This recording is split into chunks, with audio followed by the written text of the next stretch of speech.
Okay, what is going on there, peeps? Okay, so look, um, even though I was not able to get into the IFEX meeting, there's a lot of people in our group that were able to get there. So I've been kind of going back and forth with all of them, making sure that each person is saying the same thing.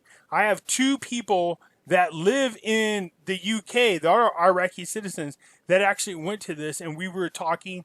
And I want to make sure that all of them are on the same page, because last thing I need is somebody pulling my leg about what's going on. Okay, so in regards to the last 2 days, the outside and people who are interested in doing outside investment work with Iraq, they were pounding them with some great questions. And of course they were. One is, if I come in there, how, they want to make sure that they feel secure. Okay, they should feel secure about their investment. They don't want to go over there, pump a lot of money into doing business in Iraq, only to have somebody from ISIS or protesters get pissed off and destroy their businesses. What types of insurances, what types of protection are they going to have? What types of assurances that they're not going to get screwed over? These are great questions. And the investment part of this, I really wanted to hear about, because I want to hear about them talk about the gold that's there. As you guys know, I'm a sucker for gold and silver, but nonetheless, so the response to the people were this: that they are going to make sure that the people are protected, and that their properties are protected, and that their investments are protected. There are some laws, I guess, that were implemented 2 years ago that protect them, but nonetheless, in addition to that, depending on what country you come from, each country that has an agreement with Iraq, like the United States, if you're coming from the United States to do business in Iraq, the United States actually assures certain things. So one of the things they said is they're coming to the United States to make sure that they work out a deal to help them with ISIS altogether. They really don't want the people there, the military presence there. They really want to be their own sovereign country. This is the stuff that I wanted to hear. This is great damn news, man. It really is. But they're saying they also understand that they're not strong enough yet to stand on their own when it comes to security and dealing with people like ISIS. Okay? So they're coming to the United States. We know this. Al-Qadimi talked about this, coming over here along with a group of people to talk about, their needs, the economy needs, the security needs, the military needs. It's all being talked about. So this is good. It's consistent. But the other part of the investment that I was hoping to hear about was brought up. And here it is. They said the cost, the dinar, the issue about coming into Iraq and then importing into Iraq the things you need to start up your business, the fees with all the conversions, the fees of constantly having to purchase large amounts of dinar, could get really strenuous on outside investors. Now, they didn't come out and say that we're going to change the rate. But the question was, look, if the conversion fees, the buying from other countries and bringing it into Iraq, it's going to be very costly. The fees are going to be very high. The conversion fees are going to be very high. You know what I mean? And they're worried about inflation, because if they start building in this nation, that means you're going to need a lot more local currency. And if you have to keep pumping out more and more local currency, then it could cause inflation to go up. Of course, the response was that should not be a problem. We have a resolution for that. Don't worry about that. Along those lines. Now, I don't want to tell you guys that they're talking about changing the rate, but it sure the hell sounds like it. I'm trying not to get people psyched over hopium. But man, never in my life have I felt that we're more closer now to a rate change than ever before. There was a lot of very big name companies interested in doing more business in Iraq. Not to mention there is a lot of countries that want to sign new trade agreements with Iraq. There are so-called donors who are donating into Iraq with the understanding that they would have first dibs on coming in to do business in there. The Middle East is going to be opened up to international trade in a big way, but it's all going to be done through Saudi Arabia as well as Iraq. They have that port that they share together. Iraq is going to be the mecca of the trade to the Middle East. They're the doorway, the gatekeepers. They really know what's getting ready to happen. I'm hoping Al-Qademi really gets his ducks in a row. That's what I'm looking for too. All right? So those are the things that are being discussed. A quick reminder, everybody, we have Pimpy's Investment Chat. It's the same name as my YouTube channel. In here, we talk about the Iraqi Dinar, the Vietnam Dong, Zim dollars. Congratulations to people who had the right Zim dollars because they were able to go swap them out. People are posting in a group their exchanges, man. I'm happy for them. We talk about gold and silver as well as cryptocurrencies. All right, I'll leave a link in the description and invite you guys to come join us because it's free to do so. We have another group called The Hidden Things in Front of Your Eyes, and we do talk about current events and what's going on in there. In addition to that, we do cover a lot of so-called conspiracy things. 9/11 false flag events, school shootings, vaccinations, chemtrails, you name it, it's discussed in here. Again, the link will be in the description. I will invite you guys all to come join us. It is free 99, FREE 99 to come join us, all right? So what is going on? Banks are waiting for the finance to be instructed to disperse the employee salaries. And this is the reason for the delay. Come on, let's get these people paid.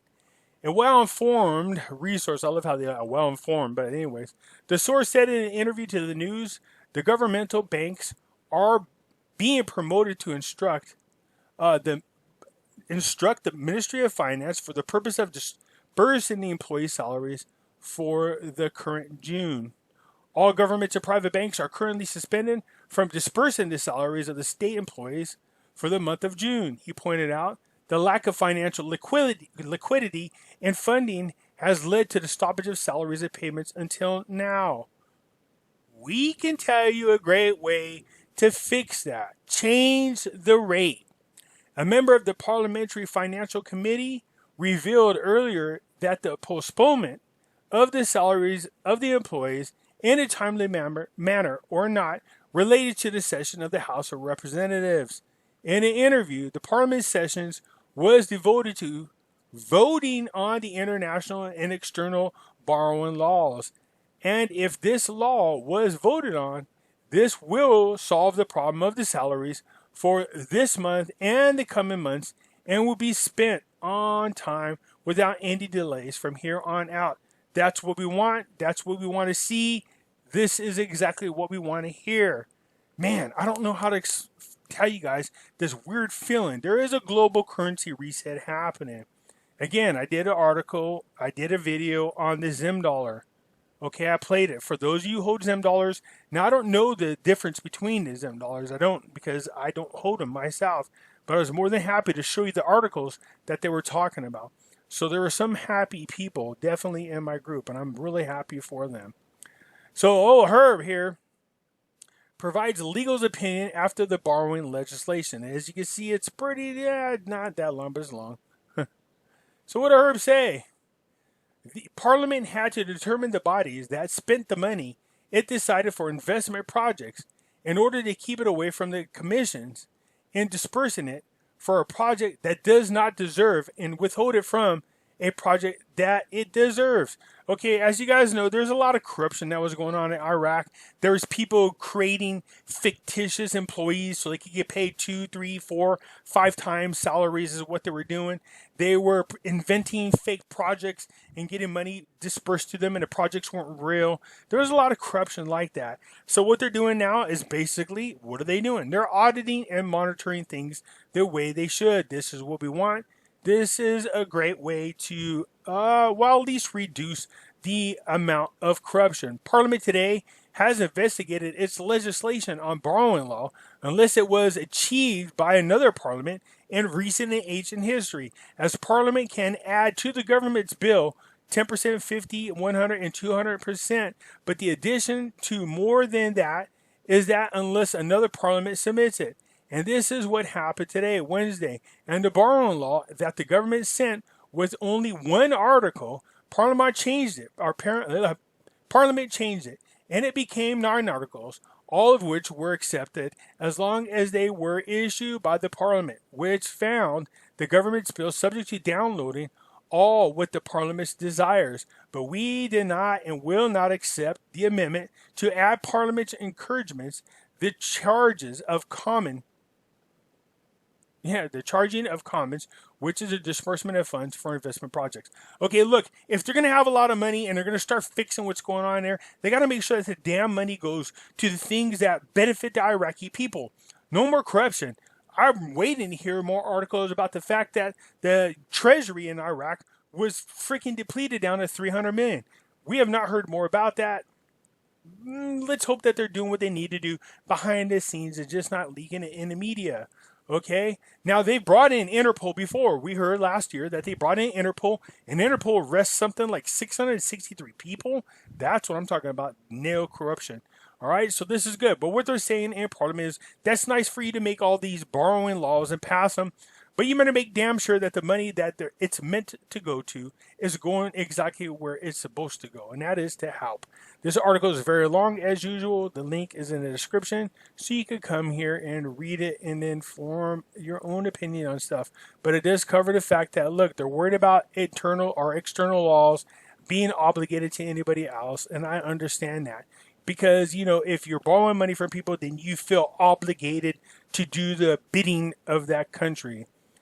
Halabasi discusses with the international actress the completion of the election law and provides the commission with independent and professional personalities.